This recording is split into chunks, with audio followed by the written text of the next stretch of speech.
মাসিমা বলিল, তরু, এই নাকি তোর সতীন? সতীন শব্দটা তরঙ্গিনীর কানে বাজিল। সে মৃদুস্বরে বলিল, উনি দিদি। তোকে খুব কষ্ট দেয় দেখছি। তরঙ্গিনী বিরক্ত হইয়া বলিল, না না মাসিমা, দিদি আমায় খুব ভালোবাসেন। নমস্কার। গল্পগুচ্ছ সাথে অর্পিতার আসরে সকল শ্রোতা বন্ধুদের স্বাগত জানাই। গল্পগুচ্ছ সাথে অর্পিতার চ্যানেলে আজকের নিবেদন সাহিত্যিক চারুচন্দ্র বন্দ্যোপাধ্যায়ের লেখা গল্প সতীন। গল্পটি বলার সময় আমার যদি কোনো ভুল হয়ে থাকে তাহলে আমি সবার কাছে ক্ষমা প্রার্থী। আর গল্পটি যদি আপনাদের ভালো লেগে থাকে, লাইক, সাবস্ক্রাইব ও ছোট্ট একটি কমেন্ট করতে ভুলবেন না। আপনারা কমেন্ট করলে তবেই আমি জানতে পারি আমার গল্প পাঠ আপনাদের কেমন লাগছে। তাহলে চলুন শোনা যাক আজকের গল্প, চারুচন্দ্র বন্দ্যোপাধ্যায়ের লেখা সতীন। গল্প পাঠে আমি অর্পিতা। অনেক ঠাকুরের দুয়ার ধরিয়া, হাতে কোলে পূজা দিবার মানত করিয়া, মাদুলি কবচ ধারণ করিয়া, ওষুধ খাইয়া নিত্যকালীর যখন কিছুতেই একটি ছেলে হইল না, তখন সে জেদ করিয়া নিজে দেখিয়া শুনিয়া স্বামীর আরেকটি বিবাহ দিল। একটি ছেলে না হইলে কি ঘর সংসার মানায়? স্ত্রীলোক যখন ত্যাগ করিতে ইচ্ছে করে তখন অসাধ্য সাধন করিতে পারে। আজ 22 বৎসর স্বামী তাহার ছিল, যাহার জীবনের সহিত তাহার দুঃখ জড়াইয়া গিয়াছিল। সেই স্বামীকে নিত্যকালী হাসি মুখে প্রশান্ত মনে তরঙ্গিনীকে দান করিয়া সেই নবদম্পতির সেবা ও যত্নের ভার গ্রহণ করিল। নিত্যকালী তরঙ্গিনীকে ছোট বোনটির মতো যত্ন করে, সুখী মনে তরঙ্গিনীকে প্রণয়ের দীক্ষা দেয়। নবযৌবনা তরঙ্গিনী বৃদ্ধ স্বামীকে লইয়া রঙ্গরসিকতা করে। তাদের দুজনের নতুন প্রণয়ের ভাবলীলা ও কুণ্ঠিত গোপন মিলন প্রয়াস দেখিয়া কৌতুক ও আনন্দ অনুভব করে নিত্যকালী। তরঙ্গিনীও বাপের বাড়ি হইতে অকস্মাৎ বিচ্ছিন্ন হইয়া দিদির যত্ন মমতায় একদিনের তরেও মুখ মলিন করিবার অবসর পায় নাই। সে খাইতে না চাইলেও নিত্যকালী তাহাকে দিদি আমার, বোনটি আমার, মেয়ে আমার বলিয়া সাধিয়া সাধিয়া বারবার বিবিধ খাবার খাওয়ায়। সে সাজিতে না চাইলেও দিদি তাহার নিজ হাতে বিচিত্র বস্ত্র অলঙ্কারে দিনের মধ্যে তাহা 5 বার 5 রকম করিয়া সাজায়। নিত্যকালী নিজের হাতে বিবিধ ছাঁদে চুল বাঁধিয়া, টিপ কাটিয়া, কাপড় পরাইয়া তরঙ্গিনীকে জেদ করিয়া জোর করিয়া দিনের মধ্যে 5 বার স্বামীর কাছে পাঠাইয়া দেয়। সংসারের এতটুকু কাজও তরঙ্গিনীকে করিতে হয় না। সংসারের সমস্ত সেবা ও কর্মের ভার নিত্যকালীর। হাসি, আনন্দ ও সম্ভোগের জন্যই যেন তরঙ্গিনীর জীবন। তাহার পর যখন তরঙ্গিনী সন্তান সম্ভাবনা হইল তখন নিত্যকালী যেন কৃতার্থ হইয়া গেল। তাহার এতদিনের স্বাদ এইবার তরঙ্গিনী হইতে পূর্ণ হইবে। একটি সোনার চাঁদ কোলে পাইবে। তাহার সংসার উহার হাসিতে আলো হইয়া উঠিবে। তরঙ্গিনীকে নিত্যকালী এখন চোখে হারায়, সদাই তাকে সাবধান করিয়া রাখে, অনুক্ষণ তাহার সঙ্গে সঙ্গে টিক টিক করিয়া বেড়ায়। কোনো মতে যেন কিছু অনাচার না হয়, কারো ছোঁয়াচ নজর না লাগে।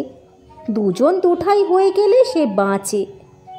তরঙ্গিনী সন্ধেবেলা মাথার ঘোমটা খুলিয়া থাকিলে বা এঘর ওঘর করিবার সময় মাথার একটা খড়কুটো গুজিয়া না রাখিলে তাহাও নিত্যকালীর নজর এড়ায় না। সে তরঙ্গিনীকে বলে, পেটের কাঁটাটা আমার কোলে একবার ফেলে দে, তারপর তোরা যা খুশি তাই করিস, আমি আর তোকে তখন কিচ্ছুটি বলবো নে। যেদিন তরঙ্গিনী প্রসব বেদনায় কাতর হইয়া নিত্যকালীকে জড়াইয়া ধরিয়া বলিল, দিদি, ও দিদি, আমি আর বাঁচব না গো, সেদিন নিত্যকালেও সুখে ও দুঃখে তাহার সহিত কাঁদিয়া ফেলিল। এই বেদনার ভেতর দিয়া আমাদের উভয়েরই মাতৃত্ব আজ পরিপূর্ণ সার্থকতা লাভ করিবে। তরঙ্গিনী একটি পুত্র সন্তান হইল। নিত্যকালী সেই আঁতুর ঘরেই একরাশ করবী ফুলের মতো সাদা ধপধপে খোকাকে কোলে করিয়া অশ্রুজলে হাসি মুখে তরঙ্গিনীকে বলিল, তোরে দেখ, দেখলো দেখ, আমার কেমন খোকা হয়েছে। তরঙ্গিনী সুখের গর্বভরা হাসি মুখে বলিল, হ্যাঁ দিদি, এ খোকা তোমারই। সেদিন হইতে নিত্যকালীর কাজ দ্বিগুণ বাড়িয়া গেল। এতদিন সে একটি বৃদ্ধ খোকা ও একটি তরুণী খুকিকে পরম যত্ন ও আগ্রহে মানুষ করিতেছিল। এখন আরও একটি নতুন শিশু খোকার ভার তাহার উপর পড়িল। খোকাকে তেল মাখানো, সেঁক দেওয়া, নাওয়ানো, ধোয়ানো, দুধ খাওয়ানো, কাজল পরানো, সমস্ত কাজই তার। খোকা সমস্ত দিনরাত তাহারই কাছে থাকে। একবার কেবল মাই দিবার জন্য সে খোকাকে তরঙ্গিনীর কোলে দেয়।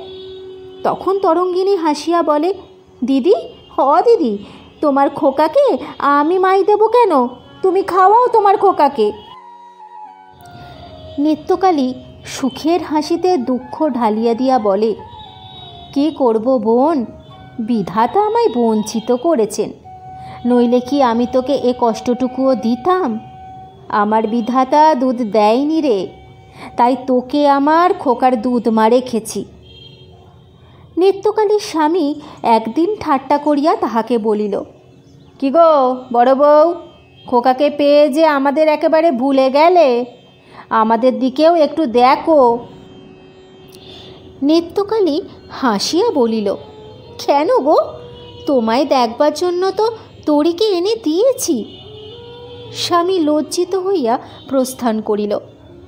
তরঙ্গিনী একদিন হাসিয়া বলিল, দিদি, দিদি, খোকা হয়ে অবধি তুমি আর আমার খোঁজ করো না যে তরি মরল কি বাঁচল। নিত্যকালী তরঙ্গিনীর চিবুক স্পর্শ করিয়া নিজের হস্তাঙ্গুলি চুম্বন করিয়া বলিল, ষাট, অমন কথা মুখে আনতে আছে পোড়ার মুখী। তুই আমাদের ঘরের লক্ষ্মী, এই সংসারের সুখ। তুই আমাকে সোনার চাঁদ খোকা দিয়েছিস। আমাদের এই আটকুড়ো নিরানন্দ সংসারে তুই হাসি এনেছিস। তুই যে আমার ছোট বোন তরি। তোর ঘর সংসার তুই এখন চিনে শুনে নে। চিরকাল কি দিদির হাত তোলা নিয়ে থাকবি মা? আমায় এবার ছুটি দে, আমি আর সংসারের কেউ নই। আমি আর খোকা এখন দুজনে মিলে খেলা করবার ছুটি নিয়েছি। কাজ করবার অবসর এখন আর আমার নেই। আমি আর দেখতে শুনতে পারি নে। তুই এখন সব নিজে দেখে শুনে নে, নিজের শরীরের যত্ন করিস। আজ যে বুড়োটাকে তোর হাতে দিয়েছি সেটাকেও একটু যত্ন করিস। তরঙ্গিনী লজ্জিত হইয়া বলিল, না দিদি, সে আমি পারবো না। তোমার কাজ আমি করতে যাব কেন? তুমি আমায় না দেখলে আমার বড় কষ্ট হয়, আমার কিচ্ছু ভালো লাগে না। তরঙ্গিনীকে আদরে চিবুক স্পর্শ করিয়া চুম্বন করিয়া নিত্যকালী হাসিয়া বলিল, তুই এখন বড় হয়েছিস রে। এখনও দিদির হাতে তোলা হয়ে থাকলে লোকে বলবে কি? বলবে তোর ঘর সংসার আমি তোকে ঠকিয়ে দখল করে বসে আছি। তরঙ্গিনী দৃষ্টিতে তিরস্কার ভরিয়া নিত্যকালীর দিকে তাকাইয়া বলিল, দিদি যাও, তোমার সঙ্গে না আরই। ফের ওরকম কথা বললে আমি কেঁদে কেটে অনর্থ করব বলে রাখছি। বলিতে বলিতেই তরঙ্গিনী চোখ দিয়া ঝরঝর করিয়া অভিমান গলিয়া ঝরিয়া পড়িতে লাগিল। নিত্যকালী তাহাকে কোলের কাছে টানিয়া আনিয়া গালে কপালে চুম্বন করিয়া সজল চোখে হাসিয়া বলিল, ছি পাগলি, এই তুচ্ছ কথায় কাঁদলি? তরঙ্গিনী নিত্যকালীর কোলে মুখ লুকাইয়া ফুলিয়া ফুলিয়া কাঁদিতে কাঁদিতে অভিমান ব্যথিত স্বরে বলিল,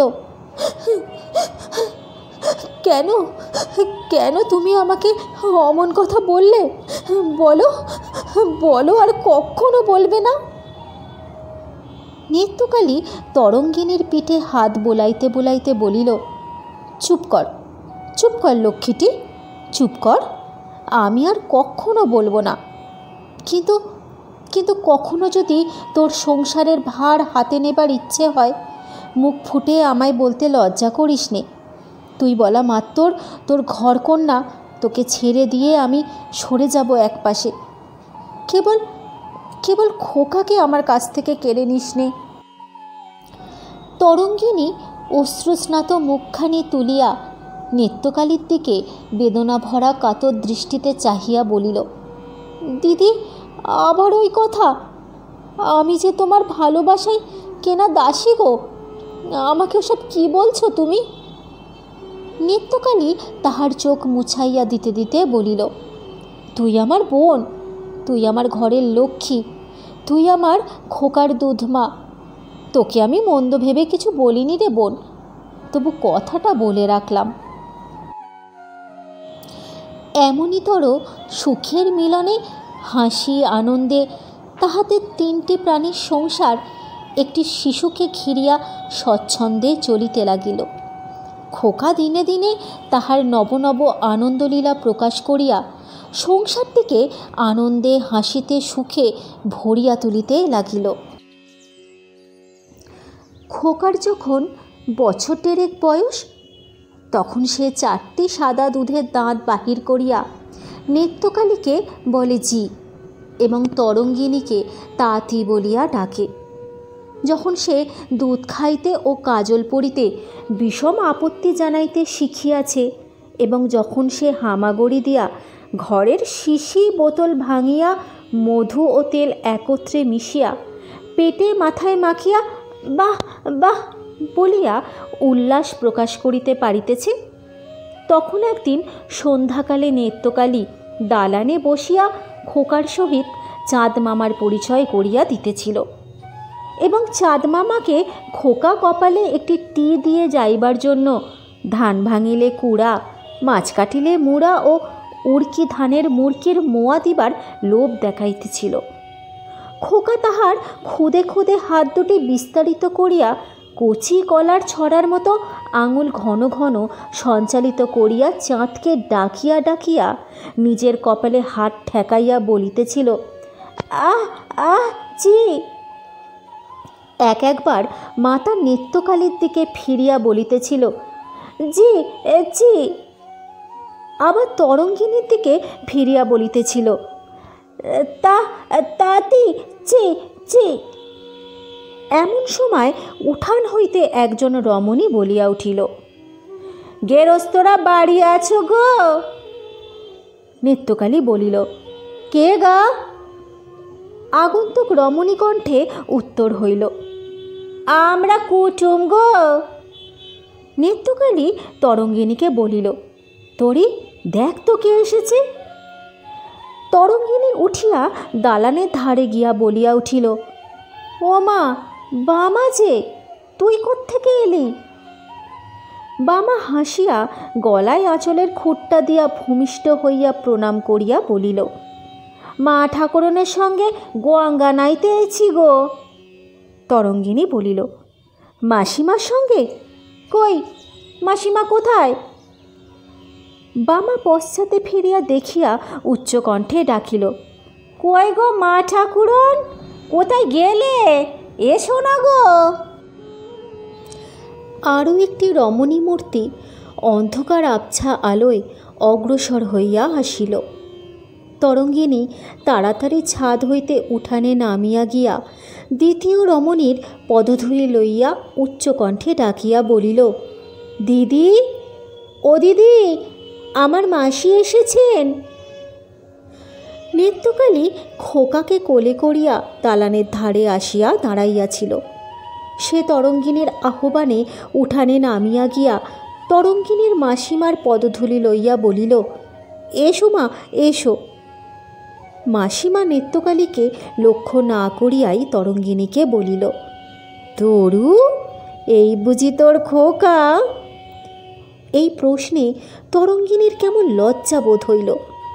খোকা কেবল তাহার এ কথা সে নিত্যকালের সম্মুখে কেমন করিয়া স্বীকার করিবে? খোকা যে তাহার অপেক্ষা তাহার দিদিরই বেশি, ইহাও বা সে কেমন করিয়া একজন আগন্তুক বাহিরের লোককে বুঝাইবে? তাহারা দুই সতীন স্নেহের সক্ষিত্বে যে মধুর সম্পর্ক পাতাইয়া খোকাকে লইয়া আনন্দে আছে, তাহার মধ্যে একজন অপর লোক আসিয়া উপস্থিত হওয়াতে তরঙ্গিনীর মনের মধ্যে কেমন একটা অস্বস্তি বোধ হইল। তরঙ্গিনীর মনে হইল তাহারা বেশ ছিল, তাদের এই সুখনীরের মধ্যে তাহার মাসিমা কেন আসিয়া পড়িল? তাহার মাসিমা কি তাহাদের ঠিক করিয়া বুঝিতে পারিবে? তরঙ্গিনী আর মাসিমার দিকে চাহিতে পারিল না। সে কোনো কথা না বলিয়া লজ্জিত মুখ নত করিয়া রহিল। মাসিমা এই সলজ্জ নীরবতা তরঙ্গিনীর নবমাতৃত্বের লক্ষণ মনে করিয়া হাত বাড়াইয়া খোকাকে বলিল, এসো দাদাবাবু, এসো। খোকা দুই হাতে নিত্যকালীর বুকের ও পিঠের কাপড় মুঠি করিয়া আঁকড়াইয়া ধরিয়া নিত্যকালীর বুকের মধ্যে সংকুচিত হইয়া লাগিয়া গিয়া বলিল, না না। নিত্যকালী খোকাকে একটু ঠেলিয়া মাসিমার দিকে আগাইয়া দিয়া বলিল, যাও যাও লক্ষ্মী মানিক আমার, যাও, উনি দিদিমা। খোকা সে কথার প্রতিবাদ করিয়া বলিল, না। বামা একমুখ হাসিয়া অগ্রসর হইয়া আসিয়া হাত বাড়াইয়া বলিল, আমার ঠেঙে এসবে খোকা বাবু। খোকা তেমনি ভাবে নিত্যকালীকে জড়াইয়া ধরিয়া বলিল, না না। মাসিমা অপ্রভাবিত হইয়া বলিল, অচেনা লোকের কাছে যায় না বুঝি? এই নাও দাদামণি, দেখো। মাসিমা দুটি টাকা বাহির করিয়া খোকার সম্মুখে ধরিল। খোকা টাকা লইতে কিছুমাত্র উৎসাহ না দেখাইয়া কেবলই বলিতে লাগিল, না না।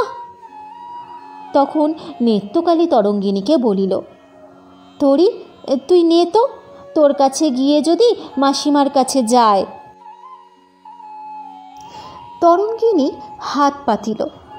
খোকা নিত্যকালীকে জড়াইয়া থাকিয়া তরঙ্গিনীকে বলিল, তা ঠিক না।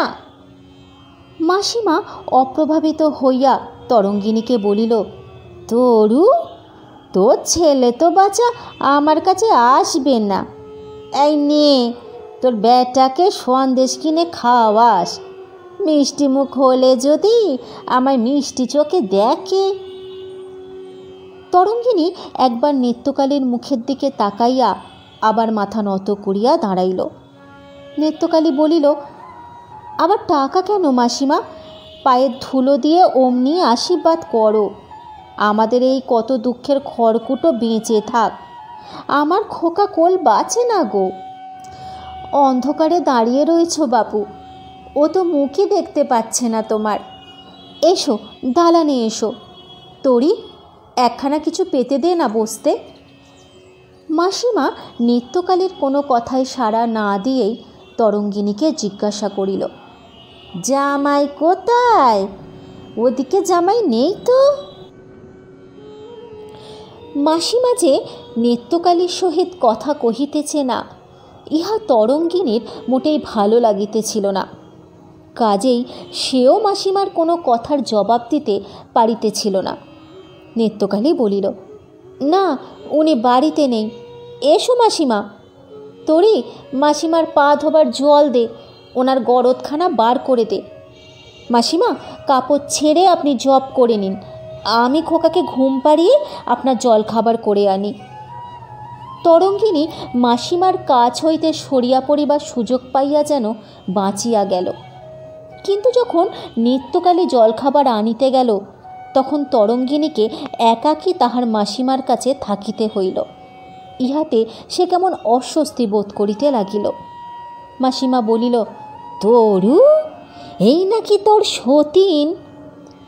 সতীন শব্দটা তরঙ্গিনীর কানে বাজিল। সে মৃদু স্বরে বলিল, উনি দিদি। তোকে খুব কষ্ট দেয় দেখছি।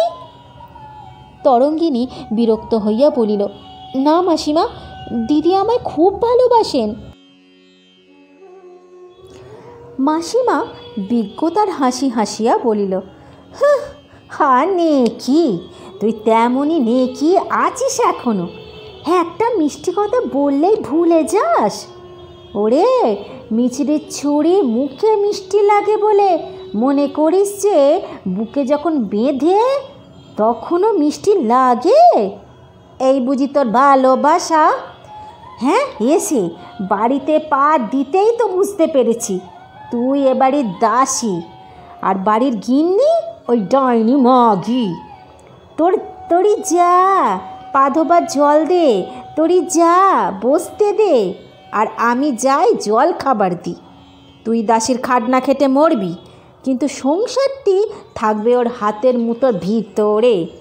তোর সংসারে তুই পরের হাত তোলায় কেমন করে আছিস লো? আমার হলে তো এক দণ্ড থাকতে পারতাম নি।